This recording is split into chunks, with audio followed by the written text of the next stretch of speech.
name is Honorable Dr. Name Robinson Ewoh. Well, like I will always say, anything that have a beginning must have an end. I said it from the onset, and I will keep saying it, that the declaration of a state of emergency in Rivers State is not necessary. It wasn't necessary because Section 305 of the Nigerian Constitution 1999 as amended set out the conditions under which a president can declare a state of emergency. None of the conditions that should have warranted a state of emergency was existent in Rivers State. Besides that, the same constitution did not give the president any power to suspend an elected governor or suspend a state house of assembly. The entire thing was done in error. And now that we have come to the end of it, we look forward to a new beginning. And what are the new beginnings? The governor will have to set out a new agenda for the state. He will also have to complete ongoing projects that were stalled during the 6 months. As far as I'm concerned, it's completely a new beginning. We can't talk about peace without justice. We cannot talk about peace without justice. First and foremost, the question in the minds of Rivers people is, what was the sin of Sir Siminala Fubara that warranted a state of emergency? The governor didn't commit any offense. Secondly, what is the role of the FCT minister and the State House of Assembly in the declaration of a state of emergency? They needed the structures of Rivers State. They wanted to have unlimited access to the coffers of Rivers State. And the state of emergency availed them all these things they needed. One, the state of emergency restored the local government structure to the FCT minister. The state of emergency made it possible for the FCT minister to appoint the governing councils of the tertiary institutions in the state, from Rivers State University to Ignatius Ajero University to Bori Polytechnic and Captain Elecha Amadi Polytechnic. He has appointed his cronies. He has also appointed his cronies in the Rivers State Independent Electoral Commission.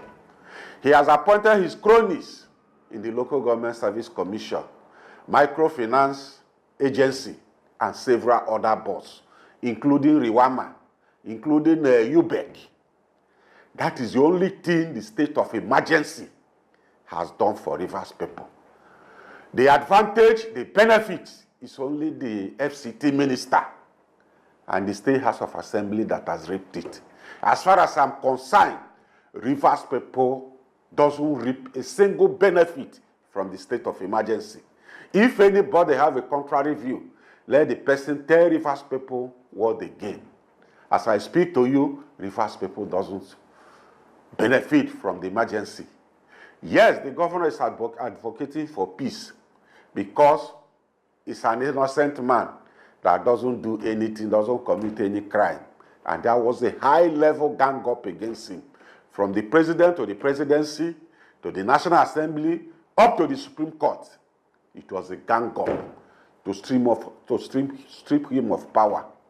Today he's back. He's asking for peace. The peace is between him and the FCT minister, not the FCT minister with Rivers people, because FCT minister doesn't have any problem with Rivers people.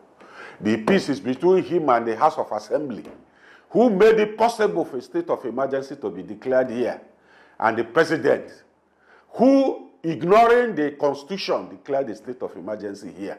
Rivers people doesn't need any peace because they don't quarrel with anybody. We pray for the governor. Let those that reach the peace pact with him, the FCT minister, the state assembly, and the president, let them keep to the point, the agreements they reached. It's not Rivers people that will keep it. We don't benefit anything from it. We are not part of the peace pact. But as our governor, we have agreed that whatever peace he reached with the parties I have mentioned, let them keep the peace so that programs can run in the state. A Rivers man I have no business with Ebas. Because ab initio, I condemned his deployment to this state. I said it from the beginning that it wasn't necessary for Ebas to come to Rivers State. But the State House of Assembly, the FCT minister, and the president, jettisoning the constitution, brought Ebas to this state.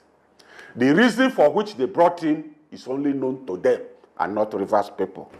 If Ebas has not kept to the terms and conditions of his coming to Rivers State, as far as they are concerned, let them go and probe him. It's not Rivers people that are asking for probe. We didn't bring Ebas. Let those that brought him go and do their probe. Rivers people are not part of it. Me, I'm not part of it. Forward, you know, one American actor said, it's better we die on our feet other than living on our toes. If you see the situation of the governor, what has happened in this state is unprecedented. There's somebody that is not a minister, that is not the governor, a minister of the FCT, Federal Capital Territory, conducted the election into local government councils without the governor. He appointed boss agencies, parastatals in the state without the governor. The governor is more or less living on his knees. We will continue to pray for the governor. Look at the House of Assembly, day one. The governor has not even resumed. Bring your commissioners list. That isn't the practice. I served in the State House of Assembly for 8 years. The standard practice is that if a governor has any correspondence, the governor sends it to the State House of Assembly. The State Assembly doesn't request for correspondence from the governor. It's an anomaly. It's an anomaly. It's not part of the practice. It's not the standard practice. So that is why I said the peace is between them and the governor. If actually there is a peace and they are all keeping to the terms of the peace, what will warrant the State Assembly they want to ask for for commissioners list? It's not possible. The governor is living on his knees. He's serving on his knees. We will pray for him. I will continue to pray for him. So that whatever peace agreement he has reached with these parties, let them keep. Because the governor, I know, will keep to the peace agreement. My advice to Rivers people is that we have maintained peace up to this moment. Let us continue to maintain the peace. We have maintained the peace. We will continue to maintain the peace. Because Rivers State today looks like a conquered state by one single man. One single man controlling the state from Abuja. What do you expect Rivers people to do? Do we protest? The answer is no. We have gone to the court has not given us justice. What do we do as Rivers people is to maintain the peace. The trouble won't come from us. The trouble will still come from them. Rivers people should continue to maintain peace. They should trust him, continue to trust him and his government. He will deliver on the mandate they have given.